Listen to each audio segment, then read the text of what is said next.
Hello everyone, स्वागत है आपका हमारे यूट्यूब चैनल ग्लैंस एकेडमी पे। आज हम फिर से डिस्कशन करेंगे इंडियन ज्योग्राफी घटना चक्र 2022 की सीरीज, जो यूपी पीसीएस और एमपी पीसीएस को टारगेट करके बनाई गई है ये वीडियोस। और आज हम इसमें डिस्कशन कर रहे हैं अपना वर्षा का चैप्टर, जिसमें हमने जलवायु के अंतर्गत पिछली क्लास में मानसून को पढ़ा था और आज हम पढ़ेंगे वर्षा। तो आइए इससे समय थोड़े से नोट्स पढ़ लेते हैं, फिर हम इस पर एमसीक्यूज इंपॉर्टेंट जो आए हुए हैं उनको हम डिस्कस करेंगे। भारत में सामान्य रूप से जून से सितंबर तक वर्षा ऋतु होती है, क्योंकि हम मई जून के बाद क्या कहते हैं कि अब बारिश का मौसम हमारे भारत में आएगा। जब संपूर्ण देश पर दक्षिण पश्चिमी मानसून प्रभावी होता है। ये दक्षिण पश्चिम मानसून क्या होता है मेरे दोस्तों? ये जो इस तरीके से भारत हमारा दक्षिण भारत का हिस्सा है, जिसमें ये गुजरात, महाराष्ट्र, कर्नाटक, गोवा, केरल, इन तटों पर जो हवाएं आके टकराती हैं अरब सागर के ऊपर से, इसको हम कहते हैं दक्षिण पश्चिम मानसून। और इसी से सबसे अधिक वर्षा होती है। इस समय उत्तर पश्चिम भारत में ग्रीष्म ऋतु में निम्न वायुदाब हो जाता है। उत्तर पश्चिम भारत का मतलब हो गया आपका पंजाब, राजस्थान, ये वाले जो क्षेत्र होते हैं, कच्छ, करण, गुजरात, इनमें लो प्रेशर होता है। क्योंकि गर्मी में क्या होता है, लो प्रेशर कैसे होता है? क्योंकि गर्मी में जो वायु होती है वो गर्म होकर हवाएं ऊपर की ओर उठने लगती हैं, और स्थल खंड पे क्या होता है, गर्म हो जाने की वजह से निम्न वायुदाब बनता है। और इस निम्न वायुदाब के कारण ही दक्षिण पूर्वी व्यापारिक हवाएं जो हैं, जो दक्षिणी गोलार्ध में मकर रेखा की ओर से भूमध्य रेखा को पार करती हैं और भारत की ओर आकृष्ट होती हैं। कैसे आकृष्ट होती है? जैसे आप यहाँ पे ये समझ सकते हैं, भारत है, ये 0 डिग्री है, और ये यहाँ पे आपकी 23.5 डिग्री जो है कि साउथ में मकर रेखा है, जो यहाँ से हवाएं चलती हैं कुछ इस तरीके से भूमध्य रेखा की ओर। तो यहाँ पे जब लो प्रेशर बनता है आपके भारत के पश्चिमी क्षेत्रों में, तो यहाँ से ये हवाएं क्या करती हैं, इनको अपनी ओर खींचती हैं, और अपनी ओर खींचती हैं। तो ये कौन सा जोन पड़ गया? आप देखेंगे कि दक्षिण पश्चिम मानसून का ये जोन है। और इसी वजह से यहाँ पे लिखा हुआ है कि मकर रेखा से भूमध्य रेखा को पार करती हैं और भारत की ओर आकर्षित हो जाती हैं, तथा भारतीय प्रायद्वीप से लेकर बंगाल की खाड़ी एवं अरब सागर तक ये प्रसारित हो जाती हैं, और समुद्री भागों में आने के कारण ये आर्द्रता से परिपूर्ण हो जाती हैं। आर्द्रता मतलब क्या होता है? जो वर्षा के लिए जो बूंदें तैयार होती है, नमी जो होती है, वो नमी इन्हें समुद्र से मिल जाती है। अचानक भारतीय परिसंचरण से घिरकर 2 शाखाओं में विभाजित हो जाती हैं, तथा प्रायद्वीपीय भारत की ओर तेजी से आगे बढ़ती हैं। दक्षिण पश्चिम मानसून पवनें जब स्थलीय भाग में, यानी कि जब भारत के इस क्षेत्र में प्रवेश करने लगती हैं स्थलीय भाग में, तो प्रचंड गर्जन एवं तड़ित झंझावात के साथ घनघोर वर्षा करती हैं। क्या करती हैं? बहुत ही तेज वर्षा करती हैं। और इसीलिए इस प्रकार के पवनों के आगमन और उनसे होने वाली वर्षा को हम मानसून कहते हैं, या मानसून का फूटना या टूटना, प्रस्फुटन जिसे कहते हैं। और इस समय पवनों की गति 30 किलोमीटर प्रति घंटे से भी अधिक होती है, यानी 1 घंटे में 30 किलोमीटर से भी अधिक की दूरी तय करती हैं। ये 1 महीने के भीतर संपूर्ण देश में प्रभावी हो जाती है, यानी कि पूरे जून के अंदर ही पूरे के पूरे भारत में फैल जाती हैं। और मौसम विभाग द्वारा 2019 का जो आंकड़ा दिया गया, उसमें कहा गया कि दक्षिण पश्चिम मानसून जो कि जून से सितंबर के मध्य भारत 971.8 मिलीमीटर वर्षा प्राप्त करता है, जो दीर्घकालिक औसत वर्षण का 110% है। तो ये आंकड़े हैं, आंकड़े हमें नहीं समझने ज़्यादा। अब यहाँ पे आप देख सकते हैं, इसको छोटा सा हम करते हैं अगर, तो आप यहाँ देखेंगे कि जो दक्षिण पश्चिम मानसून है, ये अरब सागर से यहाँ से जो है कि आर्द्रता लेता है, नमी लेता है, और ये फिर धीरे धीरे, और इसी की एक शाखा यहाँ से बंगाल की खाड़ी की ओर जाती है। तो ये 2 शाखाओं में विभाजित होकर पूरे भारत में जो है कि वर्षा कराती है। और ये कब से शुरू हो जाती है? जून से शुरू हो जाती है। और 1 जून को मेरे दोस्तों केरल के तट पर सबसे पहले यहाँ पे आके हवाएं टकराती हैं। तो यहाँ से जो है कि इसका मानसून शुरू होता है। वर्षा ऋतु में देश के अधिकांश भागों में हवाओं की सामान्य प्रवाह दिशा दक्षिण पश्चिम से उत्तर पूर्व की ओर होती है। जैसे अगर हम इस तरीके से भारत को बनाते हैं, और मान लीजिए भारत पर हम इस तरीके से एक चाप लगाते हैं, यानी ये तो हो गया, ये आपका हो गया वेस्ट, और ये हो गया आपका ईस्ट, और ये आपका हो गया नॉर्थ, ये हो गया साउथ। अगर हवाएं इधर से चल रही हैं तो ये तो दक्षिण पश्चिम का जोन हो गया, क्योंकि वेस्ट और साउथ के बीच में, और हवाएं जा किधर रही हैं? इस तरफ जा रही हैं। इसका मतलब ये किधर जा रही है? नॉर्थ और ईस्ट, यानी कि उत्तर पूर्व के बीच में आ रही हैं। इसीलिए लिखा है दक्षिण पश्चिम से उत्तर पूर्व की ओर हवाएं चलती हैं। परंतु हिमालय की उपस्थिति के कारण ये उत्तर पूर्व और गंगा के मैदान में दक्षिण पूर्व और पूर्व से प्रवाहित होने लगती हैं, यानी उत्तर पूर्व और गंगा के मैदान में दक्षिण पूर्व की ओर प्रवाहित होने लगती हैं। वहीं भारत में सितंबर महीने से मानसून का प्रत्यावर्तन शुरू होता है, यानी कि मानसून वापस जाने लगता है भारत से। जिस तरीके से जो है कि मानसून प्रवेश कर रहा होता है, अब उसी तरीके से वापस भी आना शुरू कर देता है सितंबर अक्टूबर में, जिस कारण सूर्य के दक्षिणायन होने के कारण यानी सूर्य जो कर्क रेखा के पास था, वो अब धीरे धीरे 0 डिग्री की ओर बढ़ने लगा और नीचे मकर रेखा की ओर जाएगा। अतः अंतः उष्ण कटिबंधीय अभिसरण क्षेत्र जो ITCZ है, इसका भी दक्षिण की ओर खिसकना शुरू हो जाता है, यानी कि 0 डिग्री की तरफ जो है कि ये खिसकना शुरू हो जाता है। फिर ये मकर रेखा की तरफ बढ़ता है।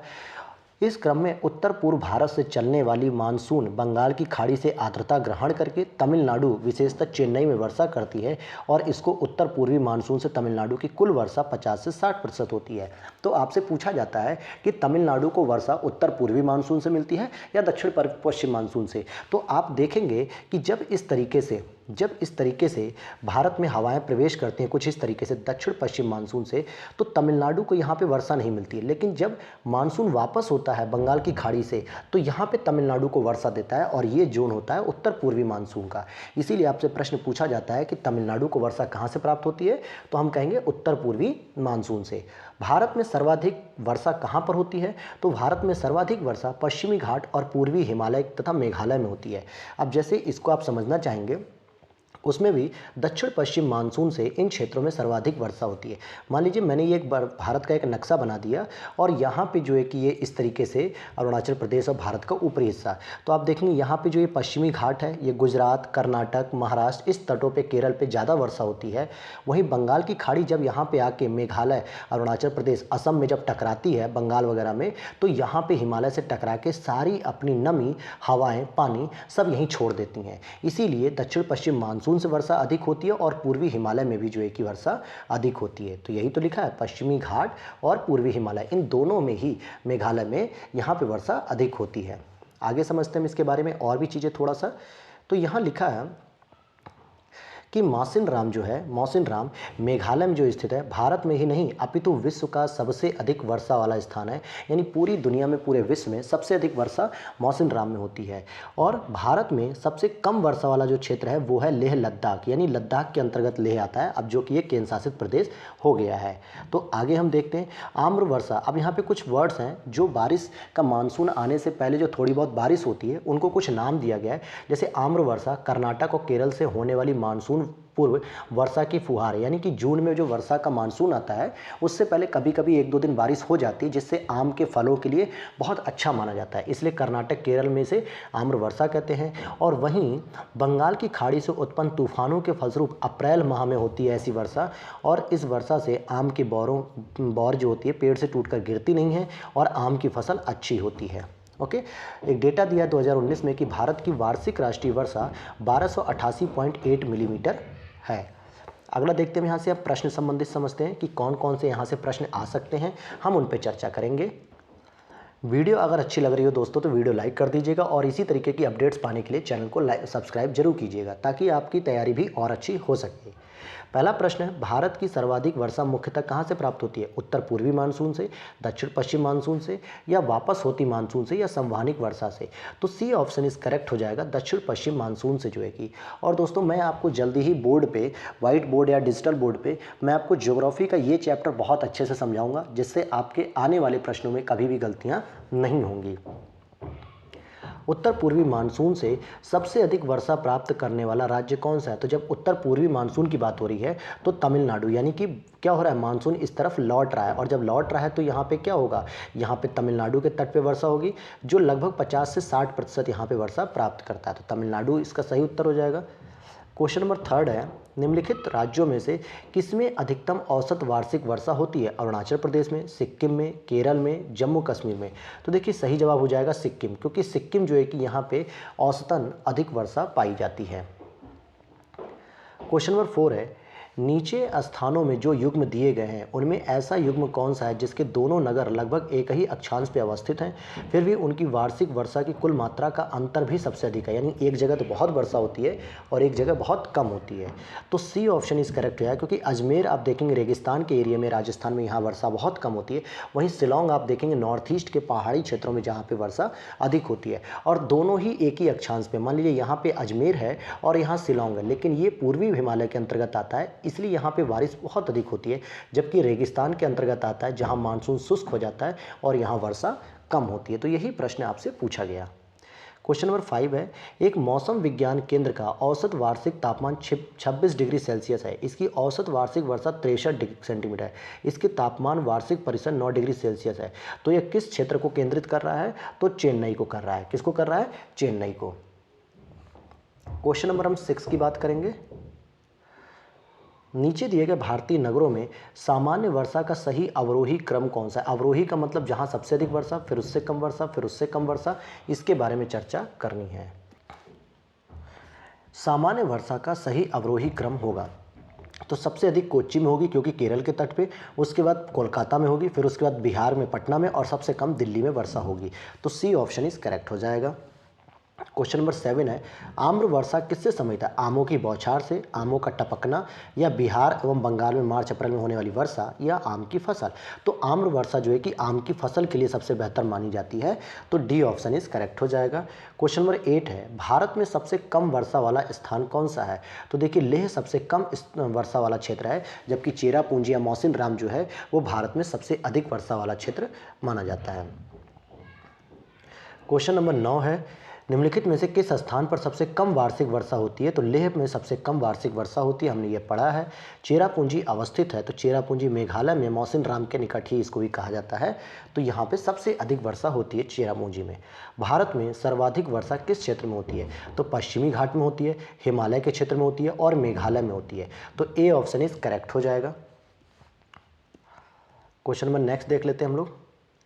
भारत में वर्षा का आधिक्य होते हुए भी यह देश प्यासी धरती समझा जाता है, इसका कारण क्या है?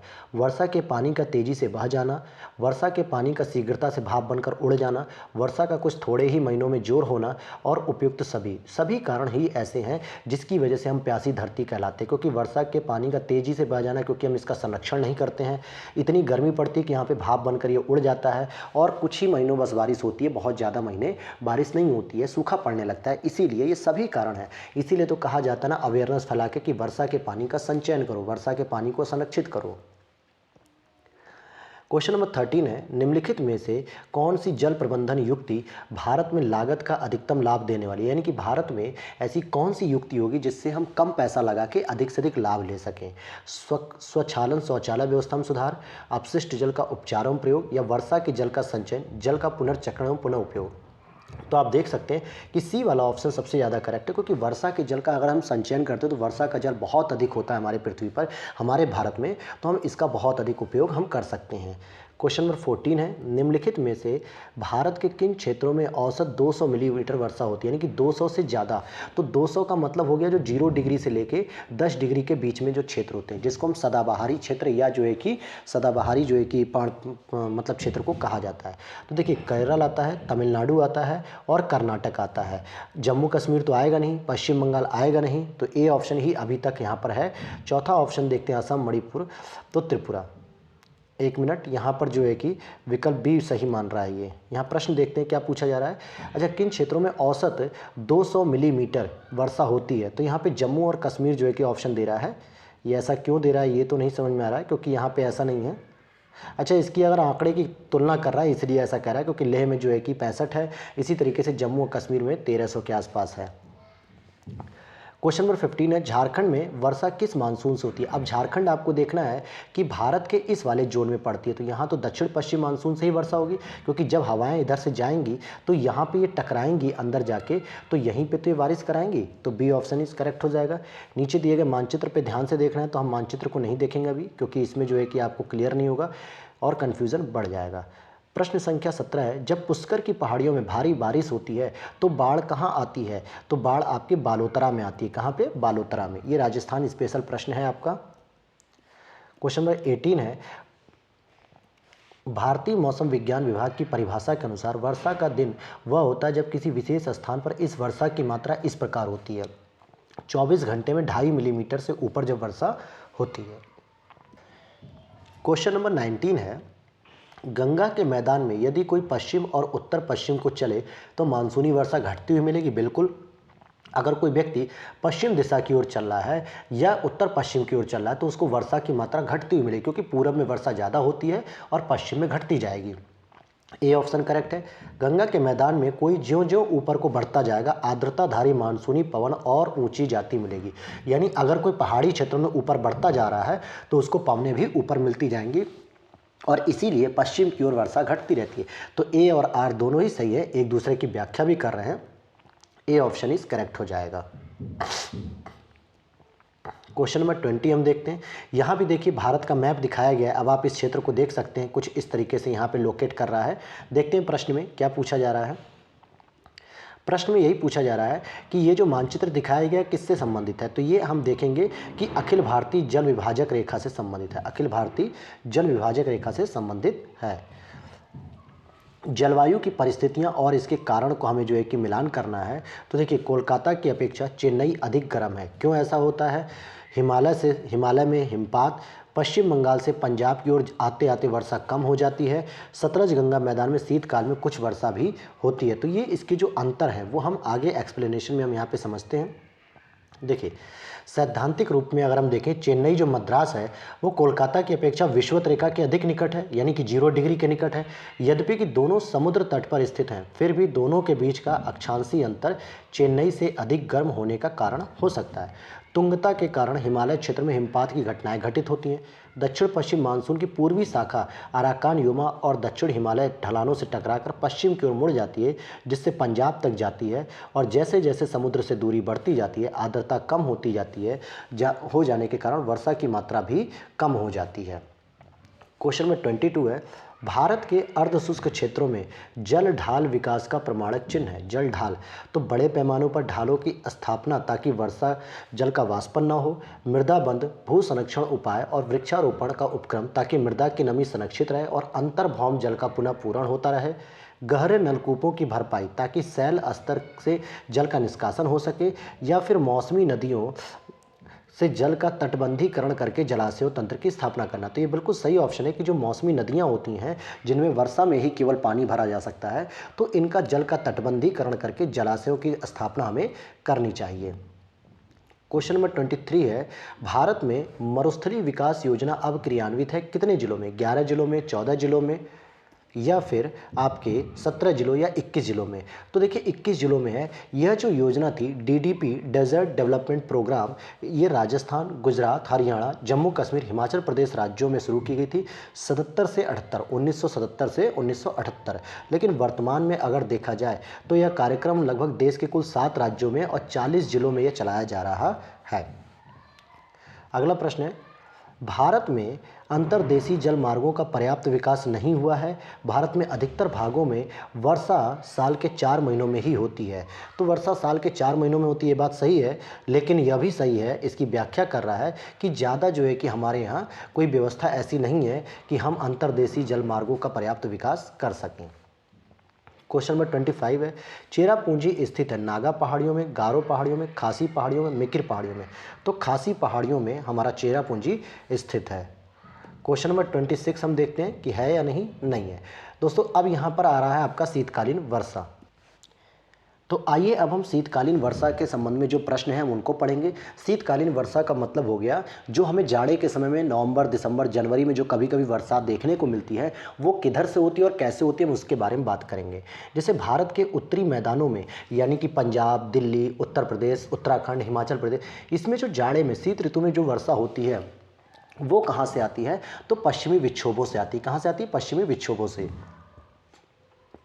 अब आप कहेंगे सर पश्चिमी विक्षोभ क्या होते हैं? तो मैं आपको बता दूं कि भारत की कुछ इस तरीके से अगर मैं लोकेशन बना दूं यहाँ से, जो कि इस तरीके से, ऐसे ये भारत का एक छोटा सा मैंने मैप एक रफली बना दिया है, तो आप देखेंगे कि ये वाले जो जोन में जो वर्षा होती है यहाँ वाले क्षेत्रों में, तो ये पश्चिमी विक्षोभ से आती है, यानी कि भूमध्य सागर, जहाँ पे आपके अफ्रीका महाद्वीप और यूरोपीय महाद्वीप में जो पश्चिमी विक्षोभ बनता है, यानी कि आपके भूमध्य सागर में, वहाँ से जो ठंडी हवाएँ चलती हैं जाड़े में, वो यहाँ पर वर्षा कराने का कारण बनती हैं। तो इनको पश्चिमी विक्षोभ कहा जाता है।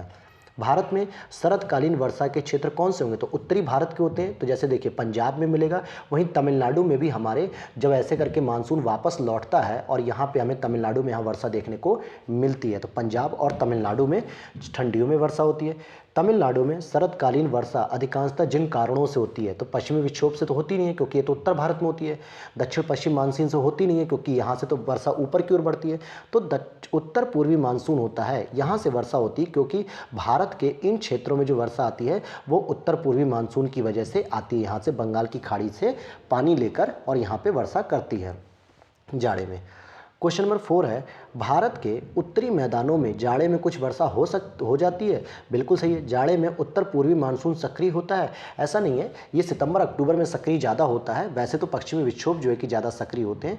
तो देखते हैं यहाँ पे आंसर इसका क्या दे रहा है कि बी दे रहा है, लेकिन इसकी सही व्याख्या नहीं होगी क्योंकि पश्चिमी विक्षोभ से भी वर्षा ज़्यादा होती है। अगला प्रश्न है, निम्न राज्यों में से किस राज्य में जाड़े के मौसम में बारिश मिलती है। तो बिल्कुल सही जवाब हो जाएगा तमिलनाडु, और यहाँ 50 से 60% जो है कि यहाँ पे बारिश हमें देखने को मिलती है। अगला प्रश्न है, भारत में निम्न में से किस तटीय प्रदेश में उत्तर पूर्वी मानसून से वर्षा होती है। तो जब उत्तर पूर्वी मानसून की बात कर रहा है तो कोरोमंडल तट, कोरोमंडल तट का मतलब क्या हो गया, ये वाला जो तट होता है कोरोमंडल तट, यहाँ पे तमिलनाडु में जो है कि वर्षा इसी उत्तर पूर्वी मानसून से देखने को हमें मिलती है। क्वेश्चन नंबर 7 है, प्रति चक्रवाती स्थितियां शीत ऋतु में तब बनती हैं जब वायुमंडलीय दाब उच्च होता है और वायुताप निम्न होता है। बिल्कुल सही है, उत्तर भारत में शीतकालीन वर्षा से निम्न तापों वाली प्रति चक्रवाती स्थितियां पैदा हो जाती हैं। तो हम कह सकते हैं कि हाँ होती है, लेकिन आप देखेंगे कि भारत में प्रति चक्रवात की स्थिति जनरली नहीं होती है, इसलिए आर स्टेटमेंट गलत हो जाएगा। आपका क्वेश्चन नंबर 8 है, भारत के निम्नलिखित में से किस क्षेत्र में शीतकाल में वर्षा होती है। तो यहाँ पे देखेंगे आप उत्तर पश्चिम में भी होती है, यानी कि पंजाब में, राजस्थान में और हिमाचल में, हरियाणा में, उत्तर प्रदेश में, तो यहाँ पे भी वर्षा होती है। और वहीं दक्षिण पूर्व का मतलब हो गया तमिलनाडु का क्षेत्र जो है कि दक्षिण पूर्व है, क्योंकि यहाँ पर भी हमें शीतकाल में वर्षा देखने को मिलती है। दोनों में ही वर्षा होती है। भारत के उत्तर पश्चिमी मैदान में पश्चिमी विक्षोभ से जाड़े में होने वाली वर्षा की मात्रा क्रमशः कम होती है किधर, जब वो भारत में कुछ इस तरफ से प्रवेश करती है दोस्तों, तो पश्चिम में तो ज़्यादा होगी लेकिन पूर्व में धीरे धीरे क्या होगी, घटती चली जाएगी। तो हम कहेंगे कि पश्चिम से पूर्व की ओर जाते समय ये वर्षा क्या होगी, कम होती चली जाएगी। अगला प्रश्न है क्वेश्चन नंबर 10, निम्नलिखित में से कौन सा कारण भारत के उत्तर पश्चिमी भाग में शीत ऋतु में होने वाली वर्षा के लिए उत्तरदायी होता है। तो पश्चिमी विक्षोभ जो है कि सबसे इंपॉर्टेंट होता है। पश्चिमी विक्षोभ की वजह से ही जो है कि भारत में उत्तरी क्षेत्रों में जो है कि जाड़ों में वर्षा देखने को मिलती है। कब मिलती है, जाड़े में देखने को मिलती है। तो ये था दोस्तों आपका वर्षा से संबंधित हमने टॉपिक खत्म किया, और नेक्स्ट चैप्टर हमारा होगा प्राकृतिक आपदाएं। तो मिलते हैं अगली वीडियो में। Thanks for watching.